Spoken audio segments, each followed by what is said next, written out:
Buenos días.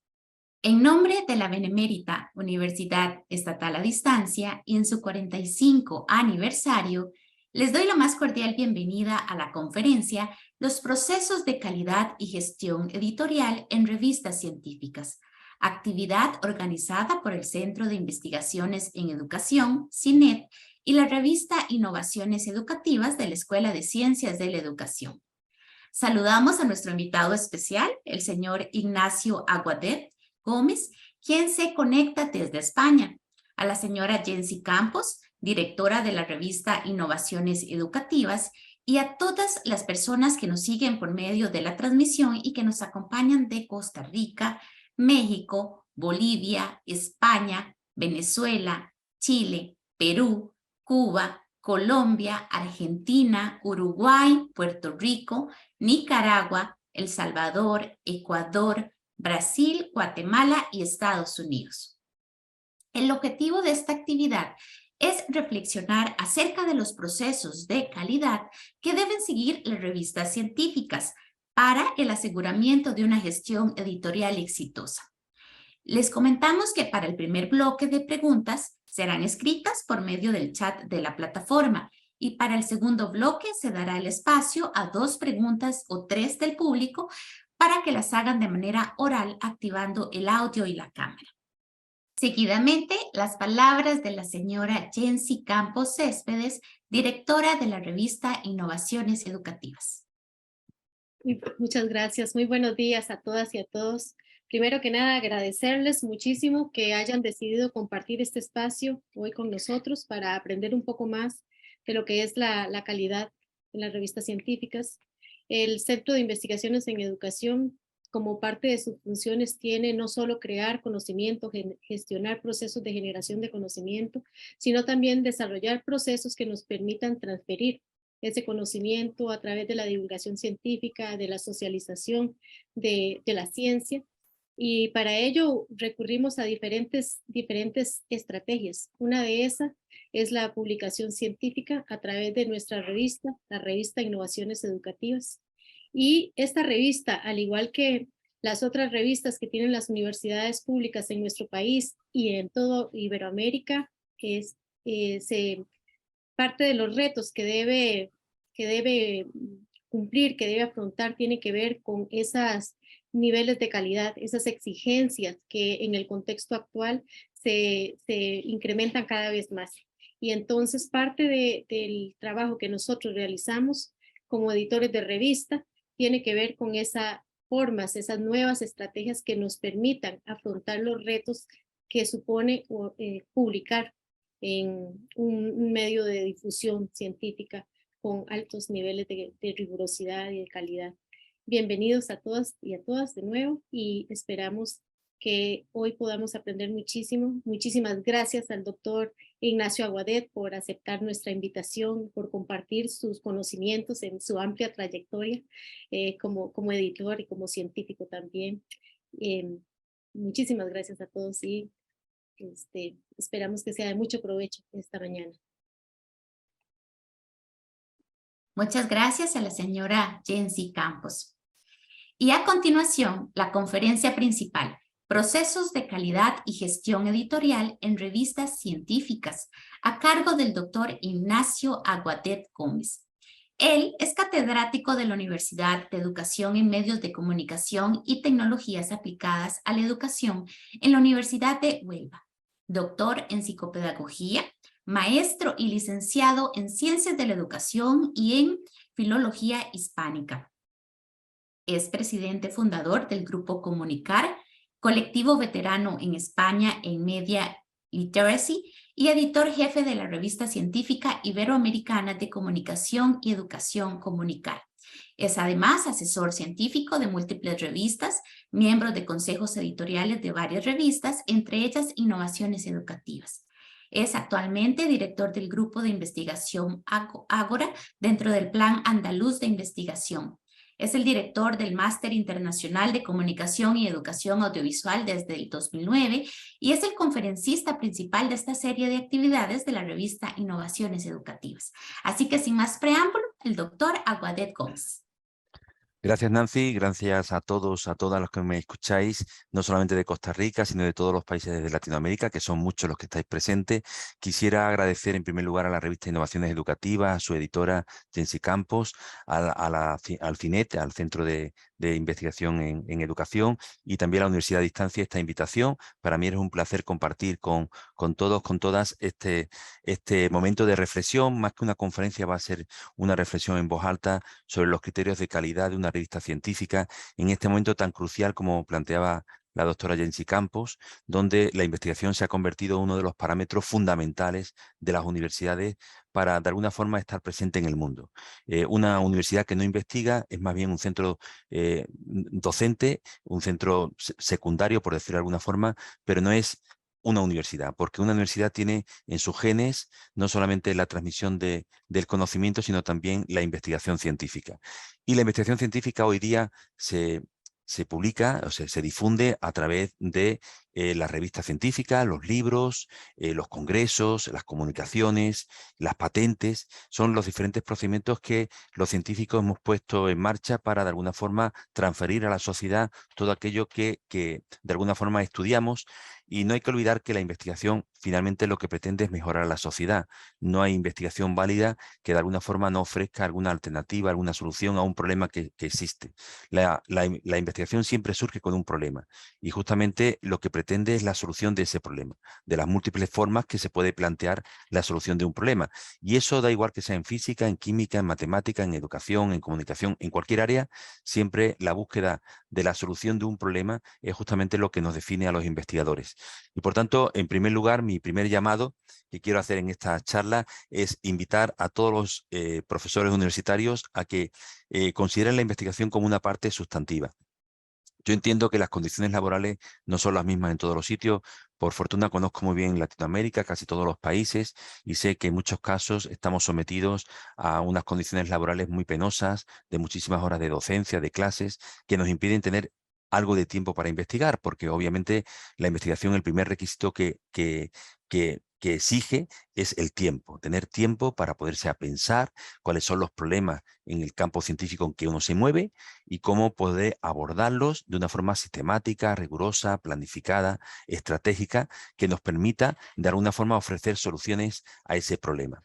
Obviamente no solamente el tiempo es suficiente, sino que hay que tener una formación científica, una formación metodológica y una formación temática en el campo de la especialidad, porque sin esa formación difícilmente podemos abordar los temas con una alta excelencia, que es lo que nos pide la investigación. Obviamente nuestros alumnos, cuando empiezan las carreras, podemos iniciarlos a la investigación haciendo pequeños trabajos de principiantes, pero lo que estamos planteando es una investigación que se valida a nivel mundial y que se pueda transferir a la sociedad. Y en ese sentido hay que tener una formación, una rigurosa formación metodológica y temática, que normalmente la conseguimos, la adquirimos en un primer grado a través del doctorado. Por eso también animo a todos aquellos investigadores que me están escuchando, que por múltiples motivos, a veces condiciones muy penosas en sus propios países, en sus propios contextos, no han podido conseguir el doctorado, que se animen a hacer un doctorado, porque el doctorado es el título internacional homologado en todos los países, el más alto que otorga la universidad, y que nos permite tener esa, vamos a llamar, habilitación para investigar. Obviamente también la investigación no se hace en soledad. Quizás sea la tesis doctoral, ese último trabajo académico que necesariamente tenemos que presentar solos ante un tribunal. A partir del momento en que uno es doctor, toda la investigación se hace y se transfiere a nivel de grupo de investigación, es decir, un equipo de investigación a veces de la propia universidad, pero también a veces equipos internacionales, porque he conocido a alguien en Guatemala, he conocido a alguien en México, en Cuba, o en Argentina, o en España, o en Noruega, o en China. Y con ese equipo, pues planteamos investigaciones conjuntas de carácter más universal y, por tanto, con planteamientos más globales que nos permitan, pues, intentar que esas investigaciones que hacemos se difundan. La difusión tiene como una doble vía. Por un lado, tenemos que intentar resolver problemas de nuestra propia sociedad, de nuestro propio contexto. Es decir, si trabajamos en Costa Rica, tenemos que diagnosticar problemas que haya en Costa Rica, en nuestro campo, sea la comunicación, sea las matemáticas, sea lo agrario, y a partir de ahí intentar resolver esos problemas. Y también, obviamente la investigación tiene también una finalidad de difusión en los canales científicos, porque ahí nos van a poder ver otros investigadores que están en otros contextos y en la medida que nos vean más gente, más van a poder replicar nuestros estudios y aplicarlos. Y claramente un investigador no quiere que su investigación, después de tantas horas en soledad o en equipo de trabajo, de tanteos, de errores, se pueda meter en un cajón, porque entonces ese secretismo no le daría rentabilidad. No investigamos para ganar dinero, sino que investigamos para, de alguna forma, solucionar problemas sociales, o científicos, o técnicos.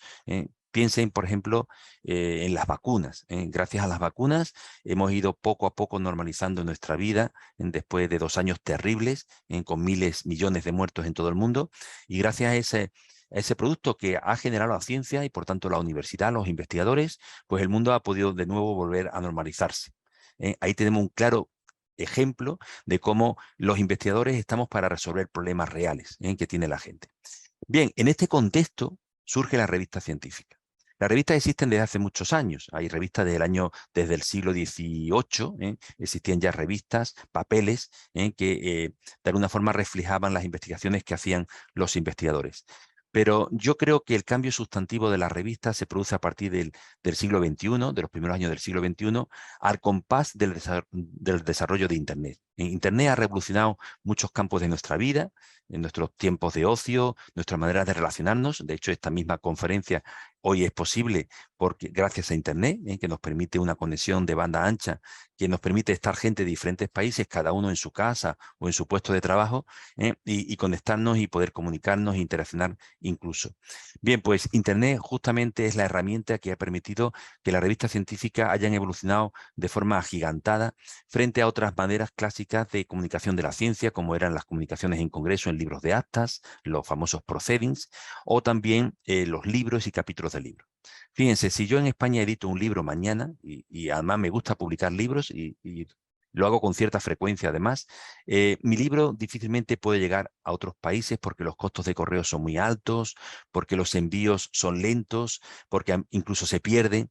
Y finalmente, ¿cuántos de mis libros podrían llegar a los diferentes países latinoamericanos? Muy pocos, una cantidad mínima. En cambio, los artículos científicos, que es la unidad de significación de las revistas científicas, se difunde de forma muy rápida. De manera que incluso revistas como la que voy a presentar ahora, como Comunicar, que es la que yo edito, pues tienen sus procedimientos para comunicarse antes incluso de que se publiquen, los famosos preprints o los first online, que permiten que haya ediciones avanzadas de los artículos antes de su fecha de edición. Y permiten pues que de forma rápida, instantánea, el mundo de Internet, la gente reciban esa información incluso antes de su propia publicación. Esto nos permite una gran agilidad, una gran flexibilidad, una gran universalidad y acceso a cualquier rincón del mundo. Donde haya un punto de Internet, tú puedes tener acceso a la biblioteca más grande jamás pensada por el ser humano. Y eso es gracias a esta tecnología que nos permite una comunicación rápida. Claramente también Internet tiene muchos problemas que hay que conocer y hay que detectar.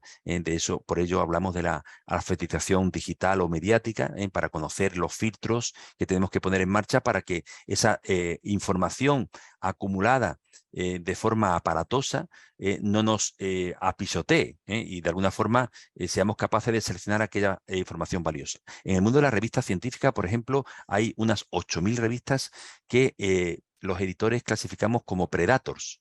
¿Qué significa? Pues son revistas fantasmas, revistas que no sirven, que están hechas solamente con un fin de negocio, de mercadeo, y que están en el mercado y que funcionan y que aparentemente son revistas de calidad y que muchos investigadores al final se sienten engañados, estafados, porque confían en esas publicaciones para depositar sus investigaciones que les ha costado mucho hacer y que finalmente no sirven para nada. Estoy haciendo una breve presentación, ahora voy a compartir pantalla. No vamos a hacer una presentación PowerPoint al estilo clásico. He comentado al principio que voy a hacer más bien una reflexión en voz alta sobre los criterios de calidad y el flujo y gestión editorial de la revista científica y por tanto me voy a adaptar un poco porque vamos a hacer una ronda de preguntas a la mitad de la sesión para que de alguna forma haya mucho más interacción y esto no sea una voz única y unidireccional. Y por tanto no va a haber una presentación estándar, sino que voy modificando en función de los intereses que yo vaya detectando en mi presentación, en mi reflexión. Bien, esta reflexión inicial ¿a dónde llegamos? Pues llegamos que la ciencia se maneja aproximadamente en este momento es una cifra aproximada, no es exacta, con unas 100.000 revistas científicas en el mundo. 100.000. Pueden parecer muchos, pero tengan presente que son muchos campos de conocimiento los que estamos abordando en el mundo de la ciencia. Fíjense, de esas 100.000, aproximadamente unas 60.000, el 60%, diríamos que están en la zona gris o en la zona negra. Y sin tener un tono despectivo, diríamos que son revistas que tienen muy poco alcance, muy poca visibilidad, muy pocos criterios de rigor, y por tanto son revistas que no son reconocidas, más bien que no son conocidas, que tampoco son reconocidas en el concierto internacional. Hay un 40% que diríamos que son las revistas blancas. Obviamente esto es un campo que se mueve de un lado a otro. Una revista puede ser gris y al año siguiente ya haber dado el salto a ser una revista visible. Y tampoco es una línea fija y cerrada. Estoy representando de una forma un poco simplista para que se entienda bien, ¿no? Hay 40.000 revistas en el mundo que sí que son conocidas y reconocidas y que por tanto están en lo que llamamos la Liga Internacional. Revistas que cuando un investigador publica en ella, sabe que otros investigadores de otros rincones del mundo van a poder tener la posibilidad de visibilizar esos contenidos y en todo caso, pues replicarlos, aplicarlos, también contrariarlos, porque también una opción de la ciencia es desmentir en algunos avances que finalmente no se confirman, no se ratifican, y esa es la ciencia en sí, ¿no? Y por tanto que están en manos de la comunidad científica internacional. Y solamente un 10% de esas 100.000, un 10%, es decir, en torno a unas 11.000, 12.000 revistas, diríamos que son las revistas doradas, es decir, las revistas con mayor prestigio mundial. Claro que esto tiene muchos hándicaps y tiene muchos problemas, ¿no? Que quisiera comentar de forma breve, ¿no? Entre otras cosas, muchas de estas revistas son en inglés, porque la lengua científica franca en el mundo es el inglés, y desgraciadamente no en español. En español tenemos solamente un 10% de esa ciencia mundial. Pero fíjense, curiosamente el español es la segunda lengua del mundo en ciencia. Muy alejada, por supuesto, del inglés, pero la segunda, y muy por encima del francés, del portugués, del alemán, del italiano, del chino, que son lenguas que no son lenguas francas. El español es una lengua usada, como ustedes bien saben, casi todos estamos aquí de la comunidad latinoamericana y por tanto con el español como lengua base, usada por casi 600 millones de personas en el mundo. Antes de ayer hemos cumplido los 8.000 millones y por tanto casi un 10% del mundo emplea el español como lengua básica de comunicación. Y eso significa que tenemos un poder importante y donde la comunicación científica todavía en parte, mínima pero en parte, se puede hacer en español.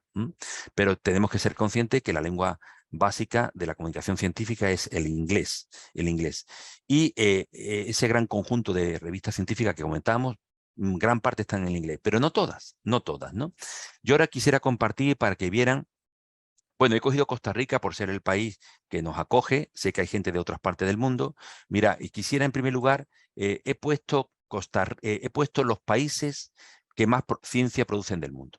Yo creo que todos somos conscientes que Estados Unidos y China son los países no solamente referentes a nivel de PIB, de producción del Producto Interior Bruto, de riquezas, de desarrollo tecnológico, sino también de ciencia, porque también son los que más países que más invierten, que también tiene una población bastante numerosa comparativamente con los demás, ¿no? Pero fíjense que aquí están los 10, 12 países de mayor producción científica en el mundo, entre los que se encuentra España en el puesto 11º.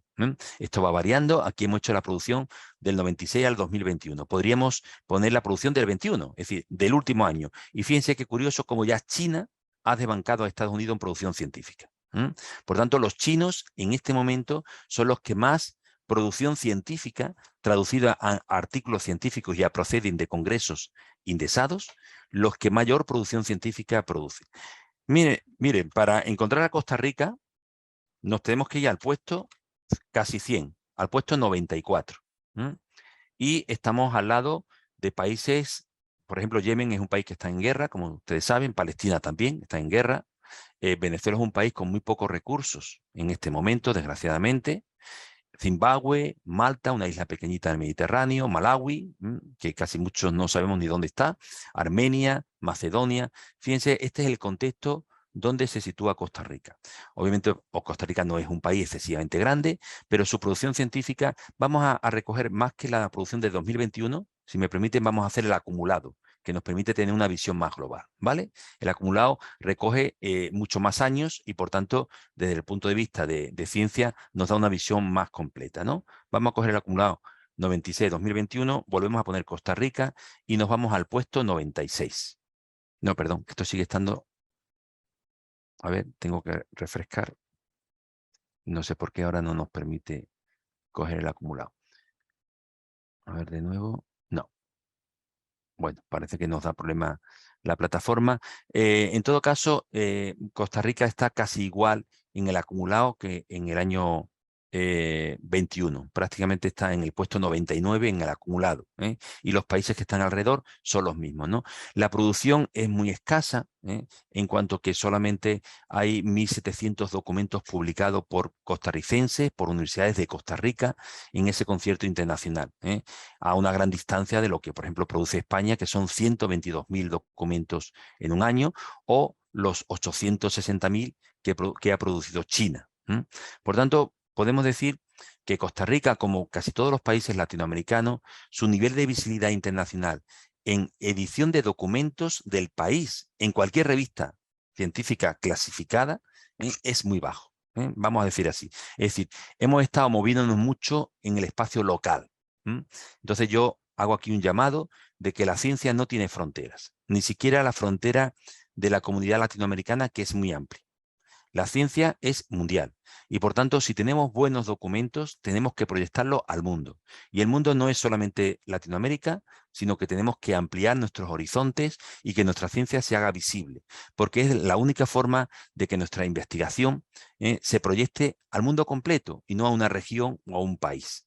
Quizá esto ha sido una visión muy latinoamericana hasta ahora, también española. España ha ido rompiendo esto ya en los últimos 2 decenios, de manera que hoy día se sitúa entre los 10-12 puestos más elevados del mundo, más o menos al compás de nuestro Producto Interior Bruto, de nuestro nivel de riqueza, junto con países como Francia, Canadá, Australia, Rusia, Corea del Sur, que son países importantes, o Brasil, que es un país muy grande y que se mueve también en ese entorno, ¿no?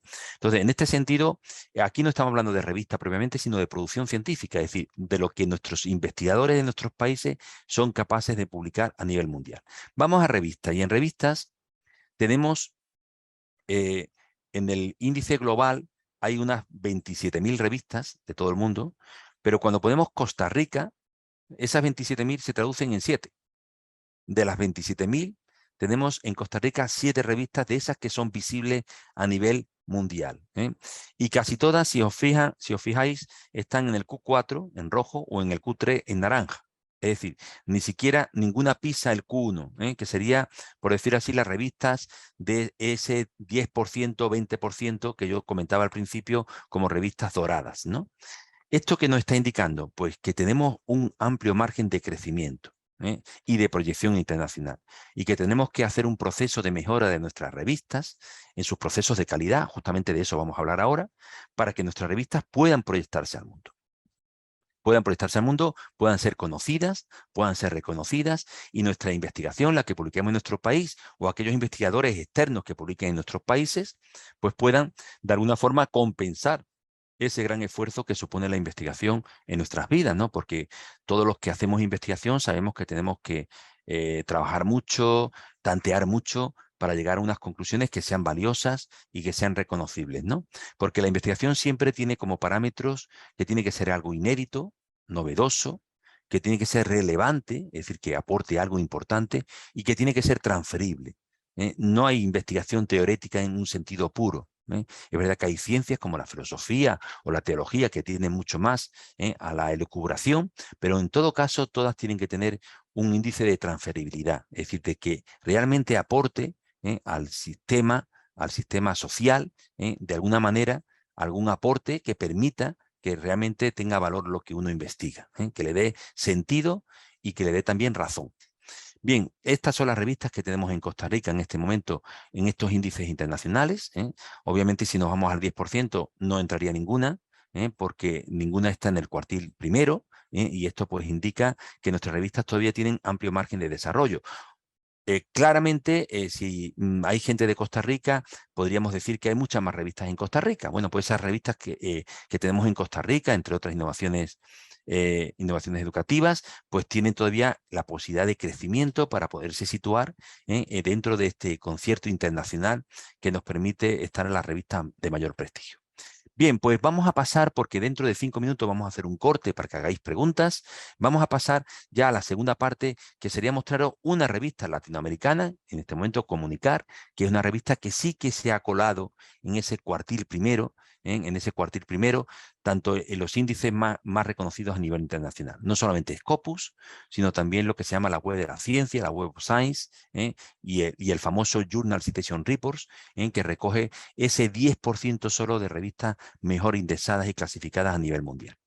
Bien, justamente yo creo que lo que me pedía Jensi cuando me invitaba a esta charla es que intentara explicar cómo nosotros, revista de base en español, con horizonte latinoamericano, ha sido capaz de situarse, de colocarse dentro de este concierto internacional de revistas que casi todas son en inglés, pero que es posible, es viable y es necesario que también revistas latinoamericanas sean capaces de posicionarse. ¿Y por qué? Por lo que decíamos, un artículo que se publica en esta revista es un artículo que tenemos con garantía, capacidad para decir que mucha gente de otros países, fuera del entorno latinoamericano, es decir, en un ámbito de contexto no español, son visibles, legibles y leíbles y citables, por decirlo de alguna forma. Fíjense que la lógica del impacto que está denostada en muchos entornos en este momento es una lógica muy simple. Una revista buena publica buenos trabajos, parece obvio, pero no siempre ocurre. Una revista buena publica buenos trabajos. Esos trabajos son leídos porque esa revista tiene muy buena visibilidad, muy buena difusión, y esos trabajos finalmente, una vez leídos, son citados en otras revistas. Ese es el factor de impacto, porque el factor de impacto se basa en las citas que otras revistas de ese club de revistas de calidad citan a tu trabajo. Y por tanto es un sistema lógico, simple, que obviamente puede ser manipulable, y ahí sí que hay un agujero en el sistema y que por tanto hay que denunciar, pero que en su procedimiento más simplificado es un procedimiento fácil de entender. Una revista buena no suele publicar malos trabajos. ¿Por qué? Porque una revista buena recibe muchos trabajos y obviamente tiene que ser un editor muy poco avezado para que sea capaz de publicar malos trabajos en una revista que tiene mucha captación de trabajos. Si yo recibo 200 trabajos para seleccionar 10, o sea, voy a dejar 190 trabajos fuera, claramente podré escoger 10 trabajos de muchísima calidad. Y eso es una de las características que definen a las buenas revistas. Tienen un amplio espectro de posibles trabajos a publicar. Y le permite, en ese sentido, ser capaces de seleccionar buena ciencia, que además no solamente la seleccionan, sino que después le dan mucha visibilidad. La visibilidad también es un parámetro sustantivo y clave y estratégico para generar esa calidad, ese impacto, esa transferencia a la sociedad. Nosotros en Comunicar, y con esto ya casi voy terminando esta primera sección, tenemos yo os invito a ver muchas cosas de Comunicar porque es una revista que aunque es una revista de ciencias sociales de carácter muy transversal, pero también está muy abierta a otras ciencias, no solamente a la educación, a la comunicación, a la psicología, a las ciencias sociales, sino que también es una revista muy visitada por muchos investigadores de ciencias de la salud, de ingeniería, porque tenemos secciones que están pensadas para investigadores de todo tipo. Yo, por ejemplo, os invito especialmente a que veáis esta sección de formación, donde tenemos 4 blogs muy interesantes. Uno es la Escuela de Autores. La Escuela de Autores es un blog pensado justamente para los autores, es decir, para aquellos investigadores que quieren publicar en revistas científicas. Miren ustedes, una de las cosas más terribles que yo he detectado en mi experiencia universitaria es que hay gente que son muy buenos investigadores y muy malos autores. ¿Y eso qué significa? Pues que han aprendido muy bien a investigar, pero muy mal a publicar. Y no hay una relación directa entre la investigación y la publicación. Yo puedo ser un buen investigador, pero después no saber seleccionar las revistas. No puedo no saber redactar bien científicamente. puedo no saber seleccionar bien las referencias que va a tener mi trabajo. Esa formación autoral, de autores, es algo que es una carencia que existe en todo el mundo, pero especialmente en los países latinoamericanos. A nosotros nos genera mucha tristeza en nuestra revista que muchos trabajos que vienen de Latinoamérica en el fondo recogen una muy buena investigación, original, relevante, novedosa, pero muy mal planteada como artículo científico. Entonces, la escuela de autores está generada por los editores de comunicar a partir de esas carencias, de esos problemas, de esas dificultades para publicar que tienen nuestros autores. Y por tanto es un blog de creo que 180 posts pequeñitos, todos son pequeñitos, donde de alguna forma reflejamos de forma simple, directa, práctica, qué podemos hacer en algunos aspectos que, por desgracia, no hacemos bien en una gran mayoría de investigadores. Claramente no todos caemos en ese error, pero sí que podemos decir que hay muchos investigadores que desconocen, ¿no? Esta es la Escuela de Autores de Comunicar. Aquí están los posts. Fíjense, transparencia y replicabilidad, claves de la excelencia de las revistas científicas TOPS. Los revisores, héroes anónimos. Es otro papel que yo os invito, siempre que invito a que seáis revisores de revistas, en las que podáis ser, porque la revisión en una revista científica te enseña muchísimo a cómo escribir. Fíjense que el rol de lector, de revisor y de autor son tres roles estrechamente vinculados. Difícilmente podemos ser autores si no somos lectores empedernidos de artículos científicos. O sea, difícilmente cuando un editor recibe un artículo de alguien que no lee su revista, lo detecta casi en la tercera línea, porque hay unos tics que se repiten en todos los artículos, que responden de alguna forma a la línea editorial de esa revista y que los editores perciben. Claramente no vamos a rechazar un artículo simplemente porque el autor no haya sido lector, pero eso ya te está indicando el desconocimiento sobre el mundo de la redacción científica. Y el revisor también es una parte sustantiva de una revista. En Comunicar, por ejemplo, tenemos en este momento 1080 revisores de 54 países, 1082 revisores de 54 países. Esto nos permite tener una plantilla de todo el mundo que nos abordan, nos ayudan, nos colaboran en el proceso de revisión de un artículo, que es la clave. Es decir, una revista buena, decimos, es aquella que sabe seleccionar los mejores artículos. Estos revisores, estos 1080 revisores activos, son los que nos permiten de alguna forma escoger la mejor ciencia para nuestra publicación, ¿no? Bueno, pues hablaba de la escuela de autores, también tenemos el club de editores, tenemos la escuela de revisores, sí que pensado para los revisores, y tenemos la escuela de revisores está creado por 16 revistas, coordinados por Comunicar, pero 16 revistas latinoamericanas y españolas, Scopus, que de alguna forma ofrecemos como editores también pautas y claves a los revisores, que son autores, para que aprendan a hacer este proceso tan importante y tan estratégico de una revista. Fíjense que todavía no he hablado de la calidad, pero sí he ido lanzando ya una serie de pinceladas de lo que es la calidad.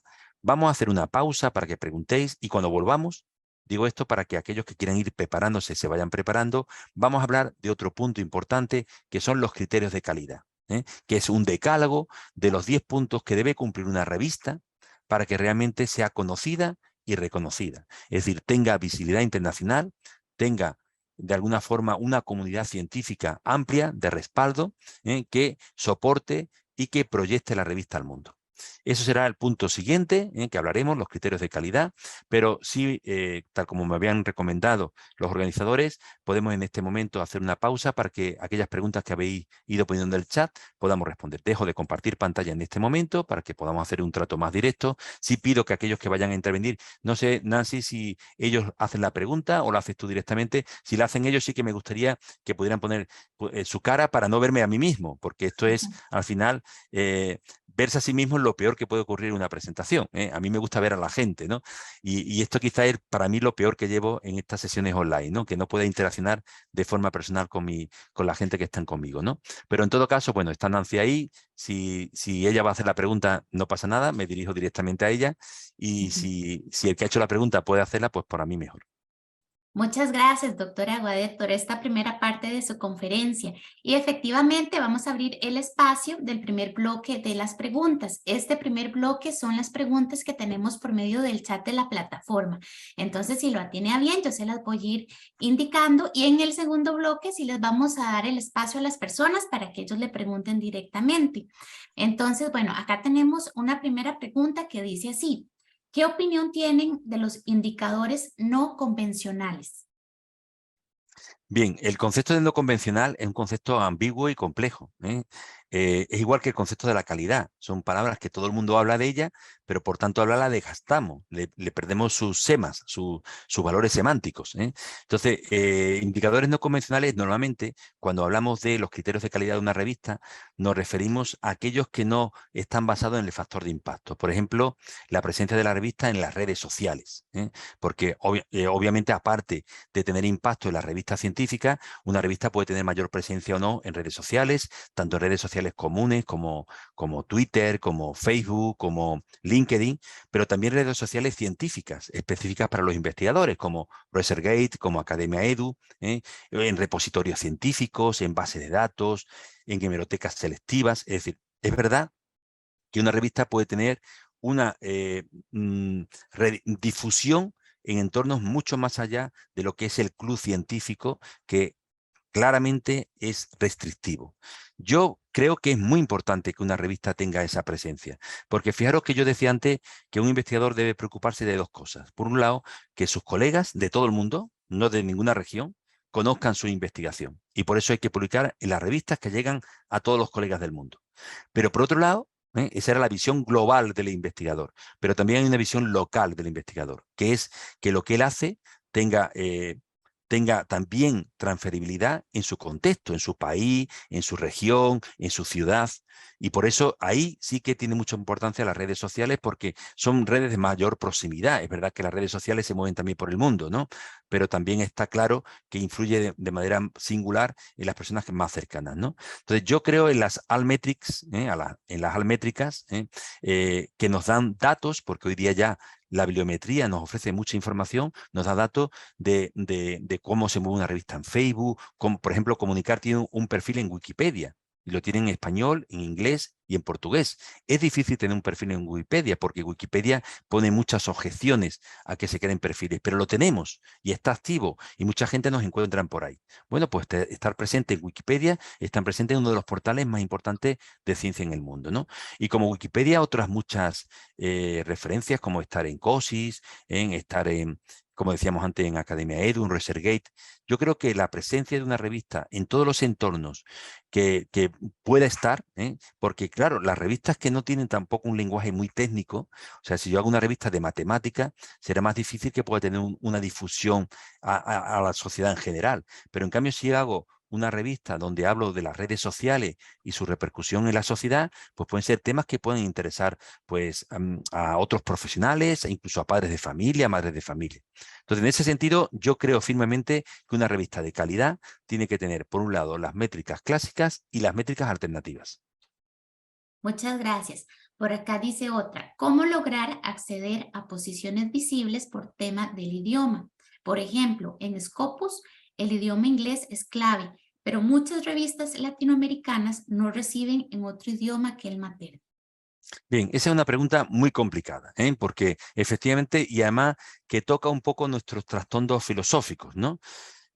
Claramente una revista para entrar en Scopus no tiene que estar en inglés. De hecho, hay muchas revistas que están en Scopus y no están en inglés, están en español, en italiano, en portugués, pero también es verdad que es mucho más fácil entrar en Scopus si está en inglés.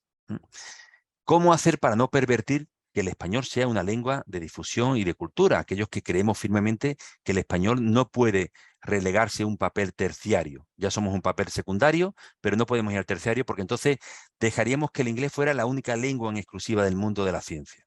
Por tanto, la responsabilidad de los editores y de los investigadores es que al menos en aquellos campos científicos que todavía el español tiene una presencia importante, especialmente en el campo de las ciencias sociales y de las humanidades, y mucho menos en el campo técnico y de la salud, donde prácticamente casi todas las revistas se pasaron al inglés como lengua única. Yo creo que nuestra responsabilidad es mantener el español como lengua. Pero ¿cómo hacer para que nuestros trabajos puedan ser visibles también en otros contextos donde el español no está presente. O sea, si queremos que un ruso lea nuestra revista, o la pasamos al inglés o la pasamos al ruso. Mejor al inglés, que servirá también para que la vea un chino y para que la vea un canadiense. Entonces, en este sentido, nosotros optamos por la adición y no la exclusión. Nuestra revista es una revista bilingüe, se publica en español e inglés. De manera que, obviamente, en Latinoamérica, en España, la difundimos especialmente en español, pero para un entorno de Alemania, de Europa del Este, del mundo oriental, pues es la versión inglesa la que movemos. Y con esa fórmula conseguimos abarcar un público muchísimo más amplio que si la revista fuera solamente en español. Pero miren, nosotros entramos en el Journal Citation Reports en 2007, ya hace bastantes años, y entramos en español, solo en español. La toma de decisión de convertir la revista en bilingüe fue a posteriori. Eso significa que una revista bien hecha necesariamente tiene que tener los abstracts, los títulos y las palabras clave en inglés. Eso sí que es prescriptivo en Scopus para poder postular a la indexación, pero no necesariamente tiene que estar la revista al completo íntegra en inglés. Ahora, es verdad que aquellas revistas que tengan esa capacidad de mover la posibilidad del inglés y el español, a veces son estrategias que se firman pues con los institutos de idiomas, con colaboradores. Sí que pido, por favor, que en el caso que demos esa decisión, tenemos que utilizar un inglés de máxima calidad, igual que un español de máxima calidad. Por favor, evitemos los traductores automáticos, porque por desgracia hoy día todavía no hay posibilidad de conseguir un traductor con una calidad digna para una revista científica.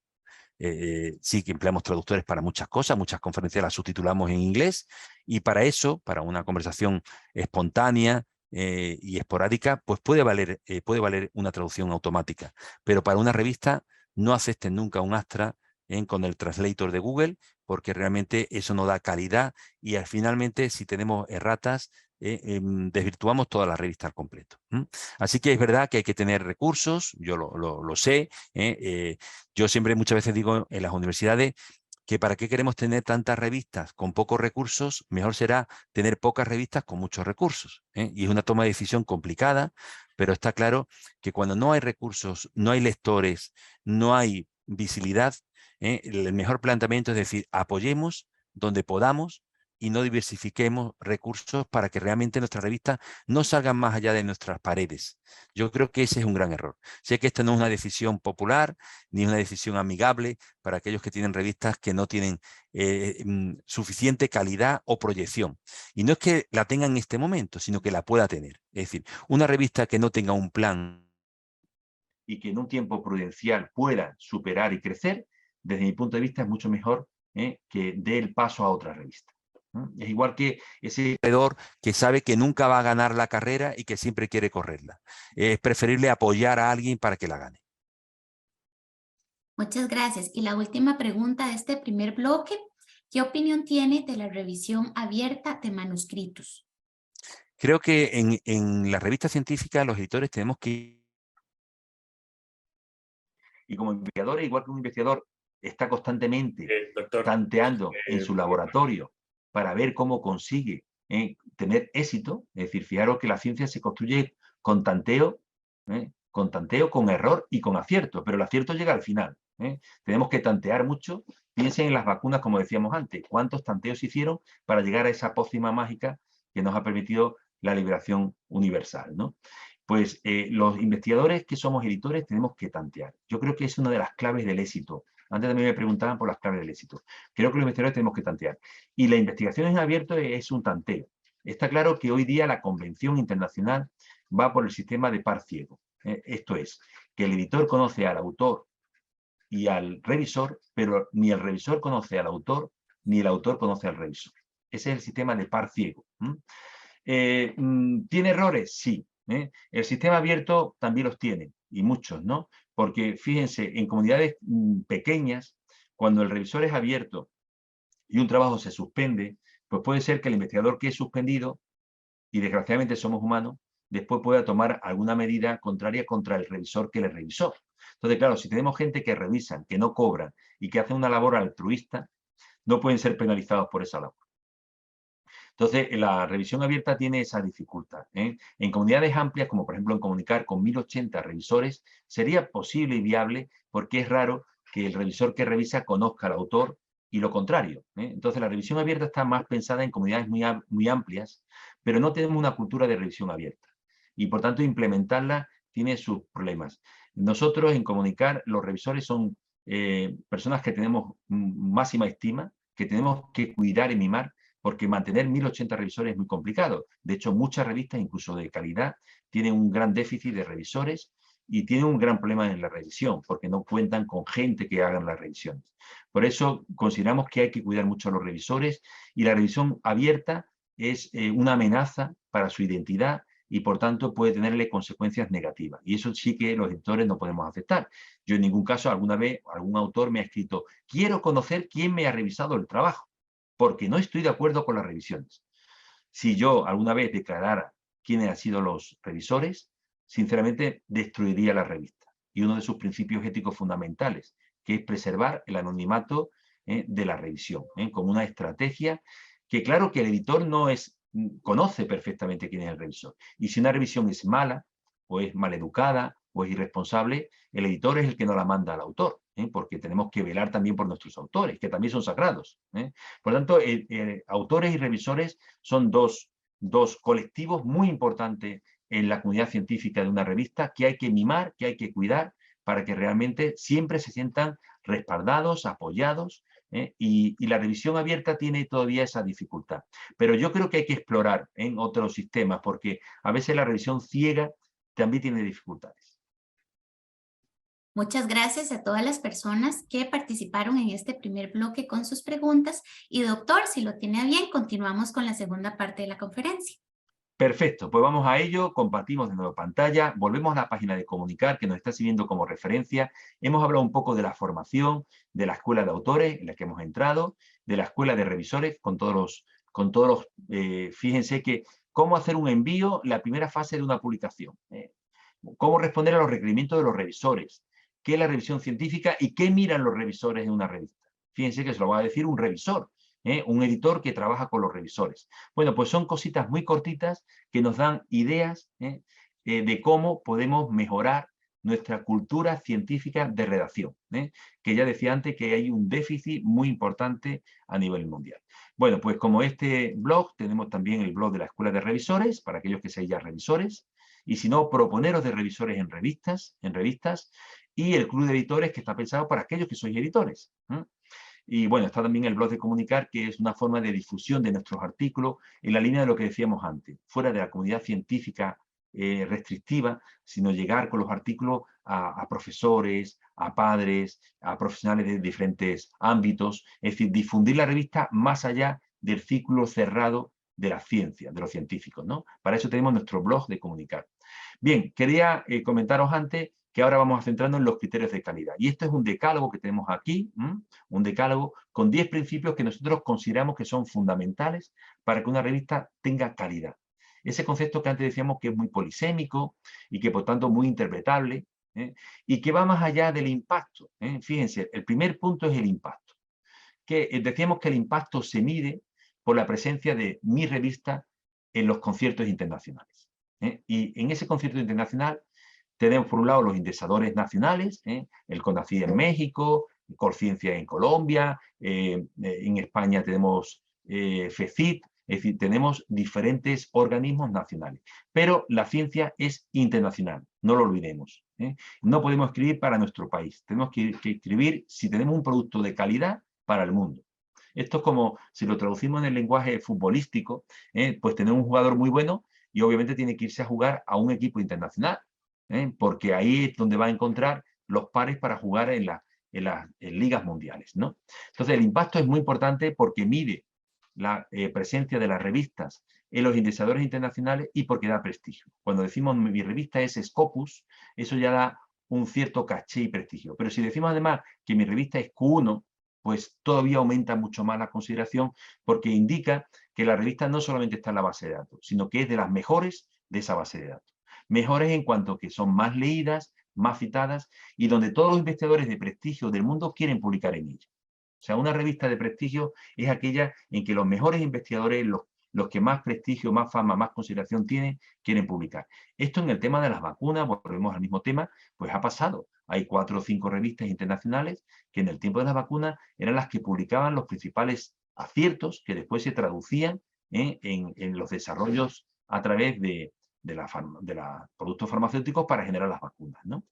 El segundo punto que ya también hemos comentado, porque de alguna forma hemos ido introduciendo todos estos aspectos de una forma más desorganizada, pero lo hemos ido introduciendo, es el tema de la visibilidad. Una revista de calidad tiene que tener mucha visibilidad. Y por eso, como decíamos, no solamente es importante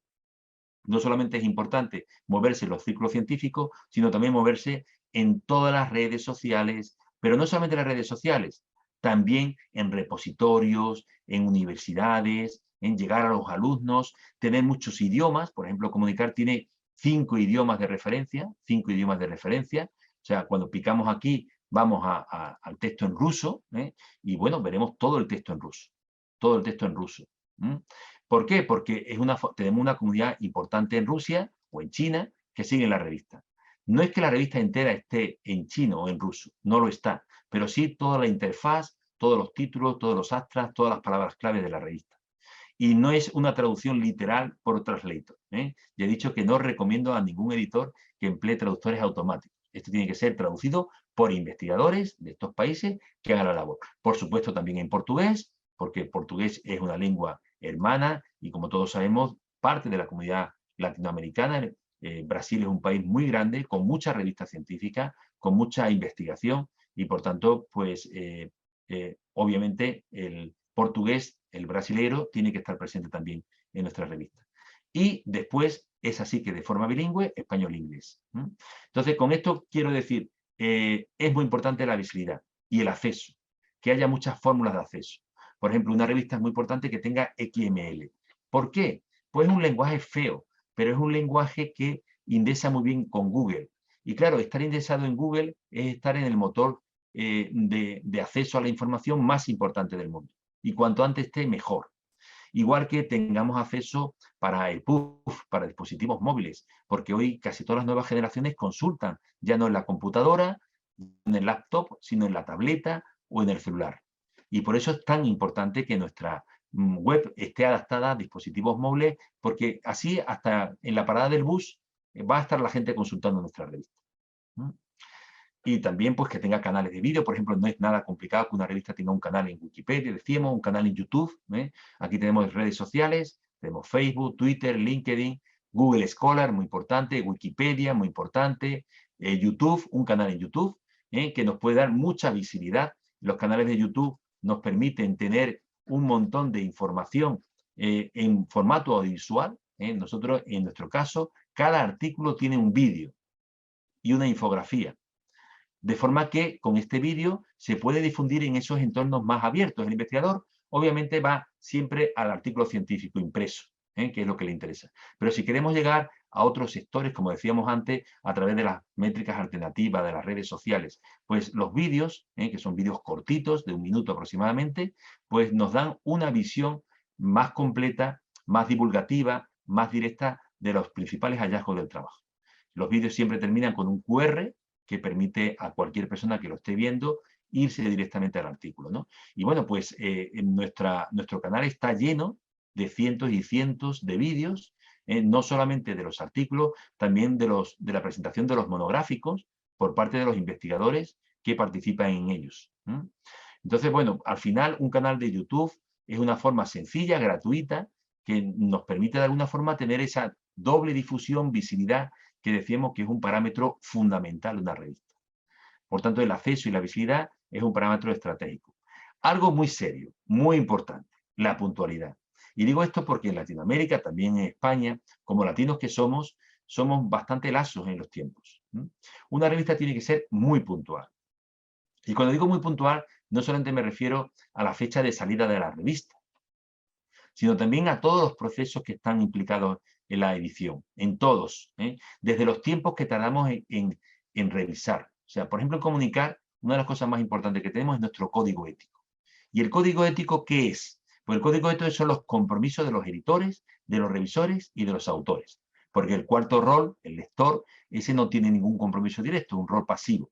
Pero revisores se tienen que comprometer a ser éticos, a renunciar a la revisión si conocen a al autor del artículo a cumplir los tiempos de revisión, a ser objetivos, a ser respetuosos con los autores. Los autores, pues por ejemplo, se pueden comprometer a no mandar un artículo a 2 revistas a la vez, a no mandar textos plagiados, así mandar ciencia original, novedosa, si está uno mandando una revista de primer nivel. Y los editores también nos tenemos que comprometer en ese flujo de revisores y autores a ser responsables, a ser transparentes, a ser educados en nuestra comunicación con nuestros autores y a ser puntuales, otro aspecto fundamental, porque la puntualidad es una muestra de rigor, de seriedad, también de confiabilidad. Fíjense, lo más importante de todo este decálogo es el último, que para mí es el más importante. El autor es sagrado, porque el autor construye la revista. El autor no cobra por publicar, a veces incluso tiene que pagar en algunas revistas, y en cambio, sin autor no hay revista. Por tanto, si el autor está confiando en esta revista un trabajo que le ha costado mucho tiempo, mucho sacrificio, mucho tanteo, muchas noches, qué menos que le respondamos con transparencia, con puntualidad, con seriedad, con rigor. Creo que es lo de menos, es lo menos que podemos hacer por ellos, ¿no? Por tanto, la puntualidad, y esto siempre insisto en todas las reuniones, me enfado con mis colegas editores cada vez que tenemos reuniones de revistas Scopus, siempre insisto a los editores especialmente, porque esto es un problema especialmente que afecta a los editores más que a los autores, ¿no? Los autores al final, si te dicen hasta este día puedes mandar el trabajo, sabes que tiene hasta ese día. Pero los editores después somos relajados, tardamos tiempo, no encontramos revisores. Eso hay que romperlo. Por ejemplo, en Comunicar, los tiempos están publicados. 30 días para estimación, desestimación y 90 días para revisión con aceptación o rechazo. Y ningún artículo puede estar en 91 días, porque si lo está, el autor nos puede escribir y de alguna forma nos puede amonestar. Entonces, el cumplimiento de los tiempos es muy importante, muy importante, lo digo especialmente si hay editores en la sala, para que esto lo cumplan y además los tiempos sean cortos, porque cuando nosotros tenemos un trabajo de un autor que después vamos a rechazar, le estamos robando su tiempo. Todos los trabajos científicos tienen un periodo de caducidad y cada vez ese periodo es más corto. Por tanto, si nosotros tenemos un trabajo 3 meses y lo vamos a rechazar, le estamos comiendo 3 meses al trabajo. Por tanto, ese proceso tiene que ser lo más breve posible. Si puede ser 2 meses, mejor que 3. Y si puede ser 1 mes y medio, mejor que 2. ¿Vale? Bueno, vinculado con esto el rigor del proceso, que el proceso sea transparente, que haya muchos revisores, que el proceso esté muy ajustado, muy sometido. Nosotros, por ejemplo, en Comunicar, con ese plantel tan amplísimo de revisores que tenemos, los artículos se ponen a revisar no por 2, sino por 15 o 20 revisores cada artículo. De manera que los autores después reciben muchas fichas de autores que son del oriente, del norte, del sur, con visiones muy distintas sobre la interpretación de un fenómeno social. Pero eso permite al autor tener una construcción más global y mejorar su trabajo. Bueno, eso obviamente todas las revistas no pueden hacer un proceso tan complejo como el que nosotros hacemos, pero también es verdad que es un modelo de referencia, ¿no? Gestión editorial, el flujo, es decir, que todo vaya rápido y que todo sea muy claro, muy fluido, muy serio, muy riguroso, muy accesible, muy transparente. Por ahí va esta línea, lo podéis leer aquí. En nuestro caso, pues hay un chequeo previo que el autor puede hacer para ver si cumple con todos los parámetros, hay formatos de envío, se publican también las fichas de evaluación para que los autores sepan qué le van a evaluar. La transparencia, otro criterio sustantivo, ¿no? Y en suma, como parámetro importantísimo, una revista es buena cuando tiene una comunidad científica de respaldo, cuando hay mucha gente que son lectores, que son revisores y que son autores, o que al menos han intentado ser autores, porque no todo el mundo que lo intenta lo consigue en revistas top. Pero bueno, yo siempre digo, quien no lo intenta nunca lo va a conseguir, ¿no? Y ahí la beta o la vena del investigador atrevido, intrépido, que intenta conseguir, aventurero, que se mete por derroteros que no saben a veces cuál va a ser, si la salida va a ser exitosa, yo creo que es también importante. Lo decíamos también en la primera parte, uso de tecnologías, innovación, estar siempre en la última vanguardia, en recursos tecnológicos, en aplicaciones, en instrumentos que faciliten ese fluido de artículos que tiene que ser siempre masivo, ¿no? Y ya como final, decíamos el autor como máxima, pero no olvidemos otra cosa muy importante. Una revista seria es cuando publica originalidad. hay muchas revistas que se dedican a repetir lo ya dicho 1000 veces. Y eso, desde mi punto de vista, es un parámetro que va en contra de la ciencia. Su máximo extremo es el plagio. Autores que presentan un mismo trabajo en 2 sitios o en 3. Todas las revistas rigurosas de este nivel selectivo que he comentado son revistas que el plagio lo llevan a rajatabla, que tenemos aplicativos que controlan hasta la última letra que uno escribe para ver si es un trabajo original, si es novedoso o realmente ya tiene una parte de escritura en otro sitio. Nosotros en Comunicar en eso somos súper rigurosos. Cualquier trabajo que tenga un 5% de plagio no se acepta ya ni la revisión inicial, porque una de las características de una revista de calidad es su originalidad. La ciencia se construye con documentos nuevos. Ya lo inventado no es ciencia. La ciencia es lo que está por inventar, lo que hace que el ser humano pueda ser mejor y pueda tener una vida más confortable, ¿no? Y bueno, pues aquí tenéis este decálogo de visibilidad. Podemos dedicar poquitos minutos, creo, para que también compartáis conmigo, comentéis qué os parece. Yo creo que esta visión es mucho más amplia que la visión de decir que una revista de calidad solamente es aquella que tiene impacto. Creo que el impacto es una consecuencia de una revista de calidad, no una causa. Cuando a mí me viene un editor y dice, oye, mira, que es que estoy preocupado por mi impacto, ¿cómo puedo mejorar mi impacto? Yo le digo, mejora tu calidad. Y la calidad es la transparencia, es el rigor, es la objetividad, es los tiempos, es todos esos parámetros, es la visibilidad de la revista, llegar a mucha gente, implicar a los autores para que difundan sus trabajos. Entonces, eso es ciencia, y eso es calidad. Y yo quiero compartir con vosotros pues esta gran noticia de que nuestra revista en este momento sea la segunda revista, la segunda del mundo en Scopus, que es una indexación para la revista en español. Ninguna revista en español está entre las 100 primeras, excepto Comunicar, ¿no? Y esto, bueno, pues define de que se puede llegar a lo más alto, desde un parámetro de rigor, de transparencia, de construcción de comunidad científica, especialmente latinoamericana, ¿no? Bueno, pues con esto termino. Si queréis hacer alguna pregunta más, y tenemos a Nancy también ya de nuevo. Muchas gracias, doctor. Y en este momento vamos a abrir el espacio de las preguntas. Entonces, vamos a recibir de 2 a 3 preguntas según conforme va pasando el tiempo.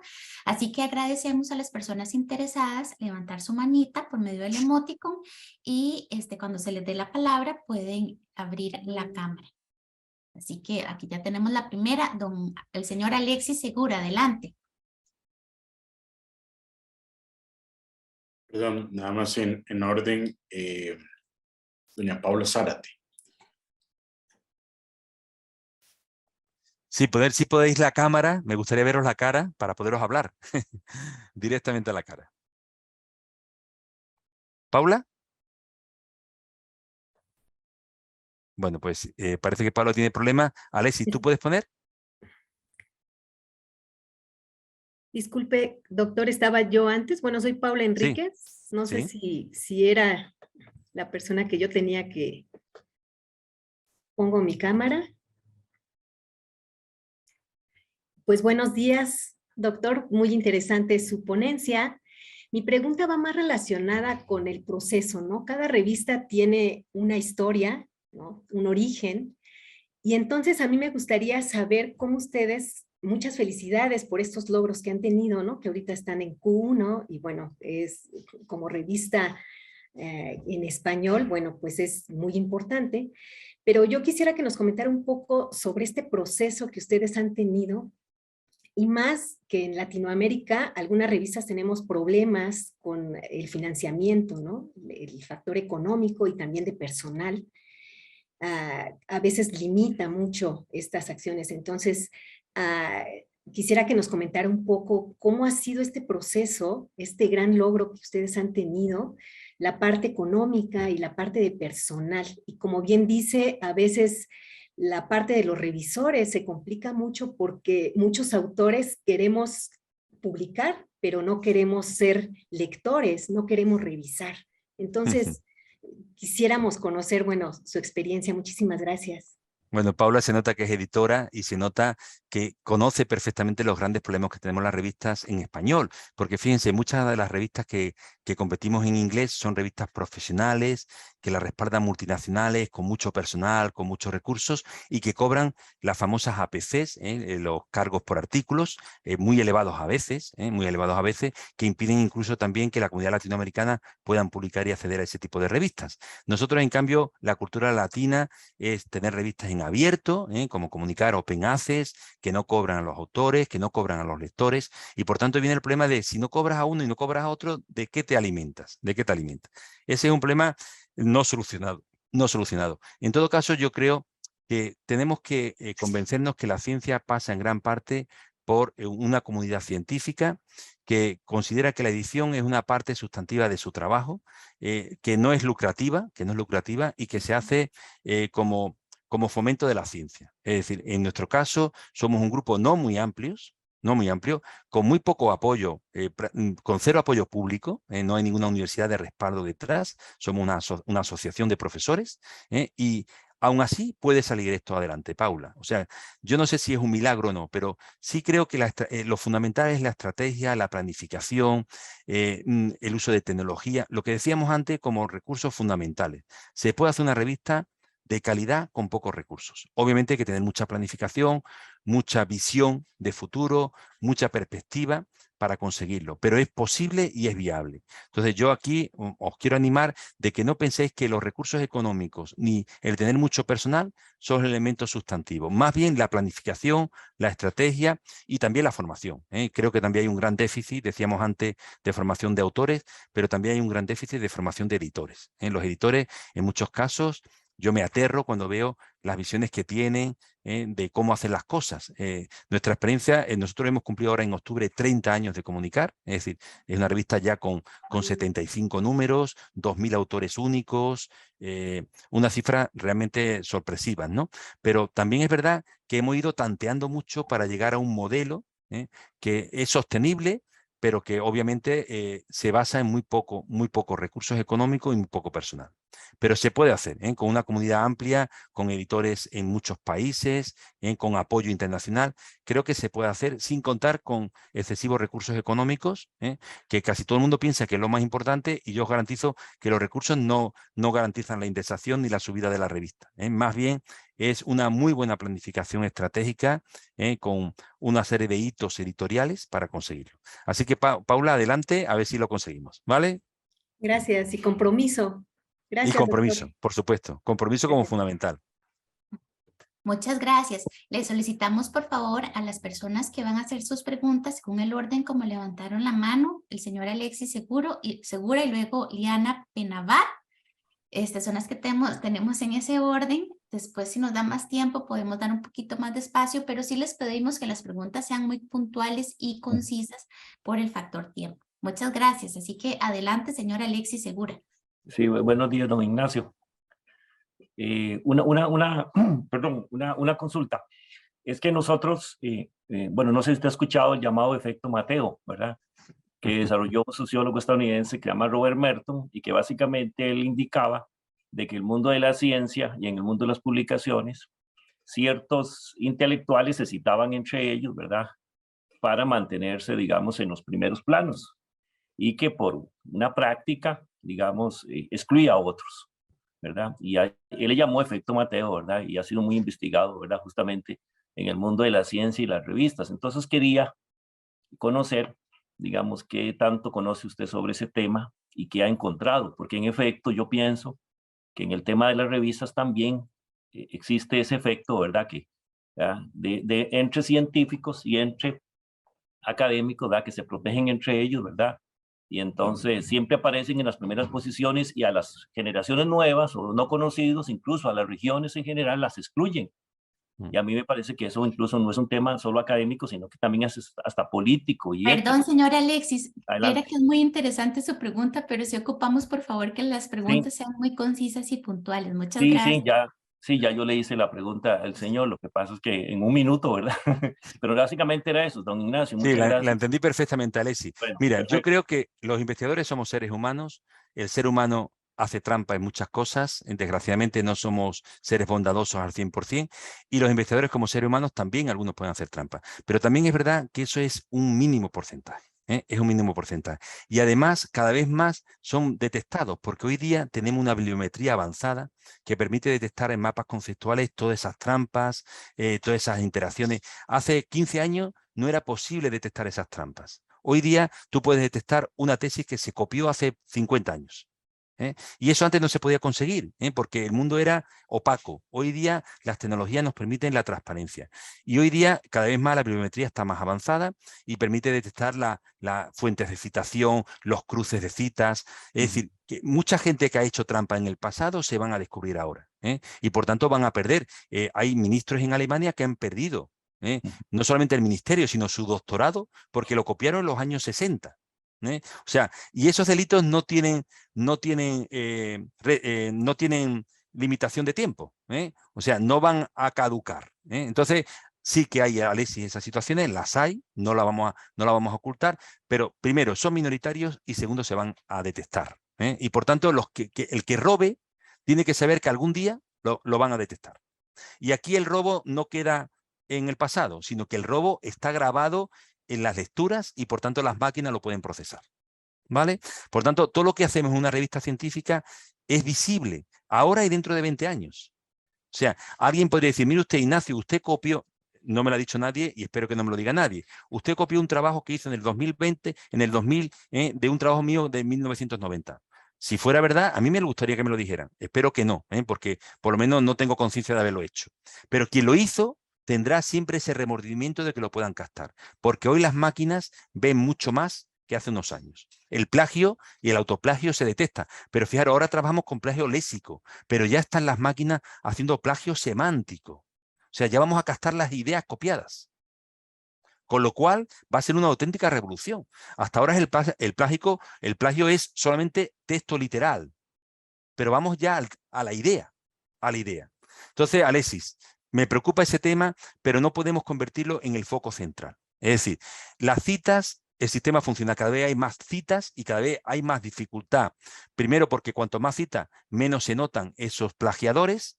Y segundo, porque cada vez más las máquinas van detectando las revistas que se citan entre ellas, también hay revistas que se citan entre ellas, editores que se citan entre ellos, todo eso existe, pero es minoritario, digamos que es un 0, algo % de la ciencia global. Entonces, sí, aquel que quiere ser detractor de este sistema puede ponerlo encima de la mesa, igual que podemos hablar de las revistas depredadoras y podemos hablar de muchas cosas que corrompen la cita, ¿no?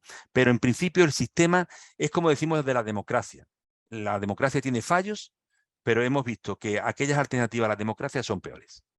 ¿De acuerdo? Por tanto, mientras que no encontremos un sistema mejor, tenemos que conformarnos con este. Seguimos, Nancy, porque no quiero agotar más tiempo. De todas formas, Alexis, es una muy buena pregunta. Alexis. Sí, muchas gracias al señor Alexis. Y adelante, señora Liana. Hola, buenos días para todos y todas. Profesor, es un gusto poder hacer la pregunta de forma directa. Mi nombre es Liana Penabad, yo soy editora de la revista electrónica Educare de la Universidad Nacional de Costa Rica.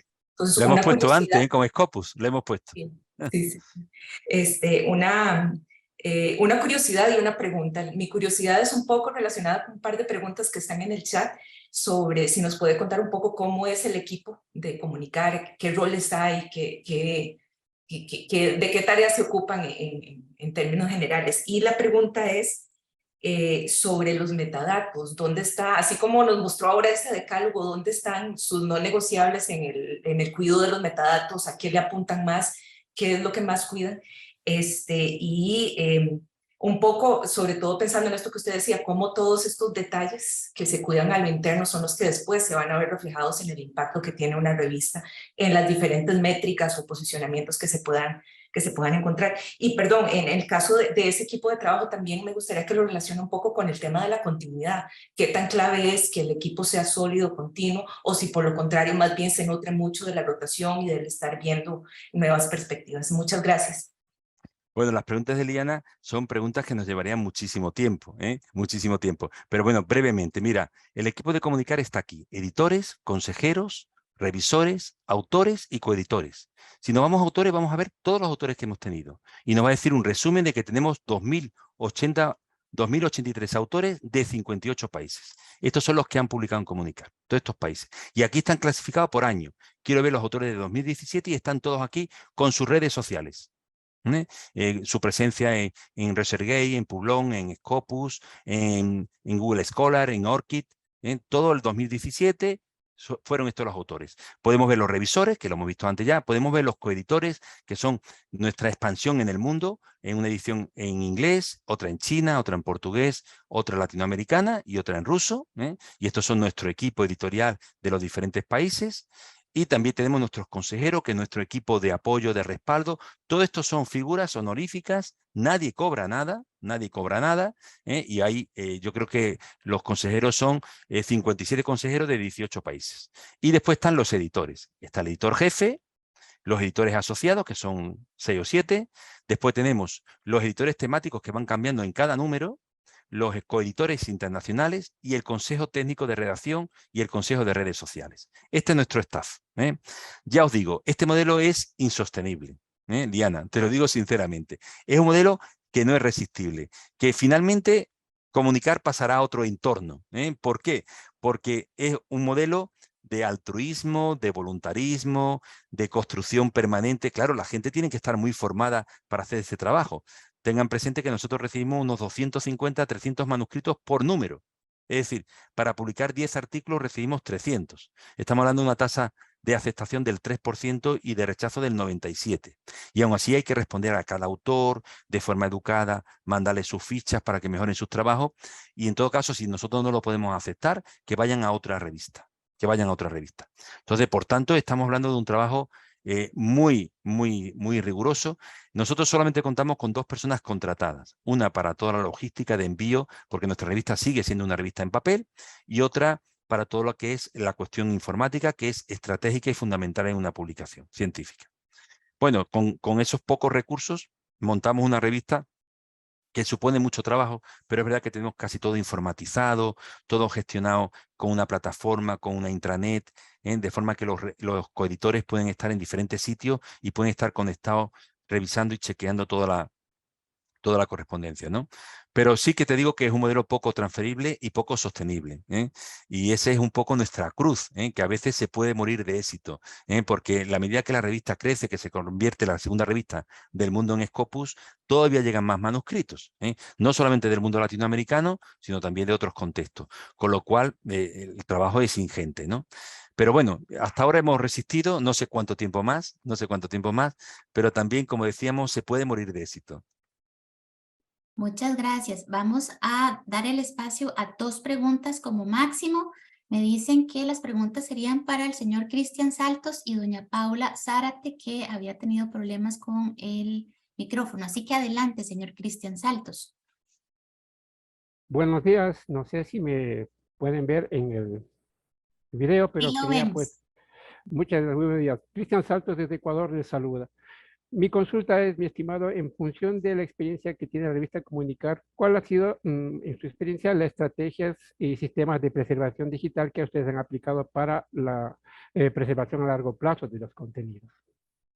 Muy buena pregunta. La preservación digital es muy importante porque eso es lo que garantiza que esos trabajos van a estar durante mucho tiempo. Nosotros lo que hicimos, como no tenemos el respaldo de una universidad, tener, por supuesto, el repositorio en una base de datos propia y duplicado y reduplicado en diferentes sitios del mundo, pero lo que hicimos fue una estrategia de multiplicación. Es decir, estamos en el repositorio de Dialnet desde el principio, depositado allí, no solamente con vínculos, sino depositado en Dialnet, depositado en todos los repositorios. Como nosotros siempre hemos sido ciencia abierta y hemos creído que la difusión científica tiene que ser cuanto más mejor, pues lo que hemos hecho es firmar convenios con muchas entidades, incluso la Biblioteca del Congreso de los Estados Unidos. Ahí está repositado todo el fondo de Comunicar, los 2.000 artículos publicados, ¿no? Entonces, la política ha sido siempre cuanto más mejor, y en lugar de optar por un sitio exclusivo, fíjate que, Cristian, que los repositorios de las universidades luchan porque yo tenga esto y que la gente me llame para aumentar nuestra visibilidad. Nosotros nunca hemos tenido preocupación de la visibilidad en un repositorio, sino cuanto más sitios, mejor. Entonces estamos repositorios nacionales e internacionales. Todo el mundo que quiere tener todo el fondo completo de Comunicar se lo transferimos. Incluso hasta nuestra colección en papel las llevamos a los congresos y las regalamos. Es decir, realmente nuestra preocupación siempre ha sido máxima visibilidad. Fíjate que hay universidades que ponen, este no se puede producir si no hay autorización expresa. Todo eso es poner impedimento a que la ciencia circule libremente. Claro. Nuestra opción, hombre, siempre preservando la identidad de la revista y del autor, ¿no? Pero incluso el autor puede mover el artículo donde quiera, en su propio repositorio, y de alguna forma lo instigamos a ello. Es decir, cuanto más sitio esté un artículo en Comunicar, mejor. Porque está claro que 20, 30 repositorios simultáneos funcionan mejor siempre que uno. Perfecto, perfecto. Muchas gracias. Muchas gracias al señor Cristian. Y ahora sí, la última pregunta. Doña Paula dice que ya ella no va a consultar, pero aquí tenemos una de manera escrita. Dice así: ¿cómo lograr un cambio en las publicaciones e investigación en acceso abierto sin tener que ser parte de un sistema corrupto que argumenta los elementos de calidad y relevancia de editoriales que has mencionado y que lucran del trabajo de los investigadores y los ponen a competir por ubicaciones de ranking? Bien, yo creo que la corrupción la rompemos los investigadores con ética. Yo creo que la ética es un principio fundamental en la investigación, en todos los parámetros, desde que empezamos a investigar hasta que difundimos. Yo creo que ese es un parámetro que no podemos perder. Yo realmente no estoy en contra de los indexadores internacionales. Lo que estoy en contra es de la gente que no tienen ética. Y eso ocurre en los indexadores internacionales y en los que están fuera. Creo que a veces confundimos, es decir, a mí no me importa que una revista esté en inglés o que sea norteamericana. Lo que me importa es que la revista sea seria, sea rigurosa, tenga parámetros de calidad, sea transparente, sea puntual, responda bien a los autores, no tarde excesivo tiempo. Yo creo que esos son los parámetros que deberemos cuidar. Que una revista sea en abierto, mucho mejor que sea una revista embargada, pero a veces hay productos que están embargados, que son de calidad, y que como son de calidad, la calidad está por encima del acceso.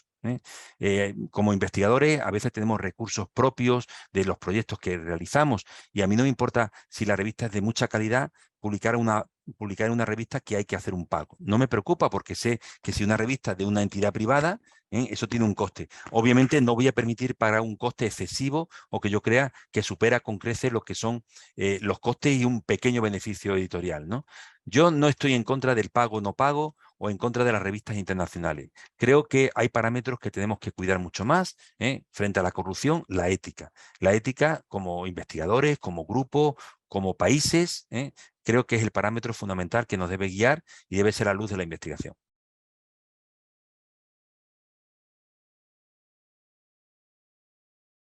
Doctor, nuevamente muchísimas gracias por compartir con nosotros de toda su experticia y conocimientos. Ha sido realmente muy, muy retroalimentador todo lo que nos ha dicho en esta mañana. Y para finalizar, las palabras de la señora Jency Campos.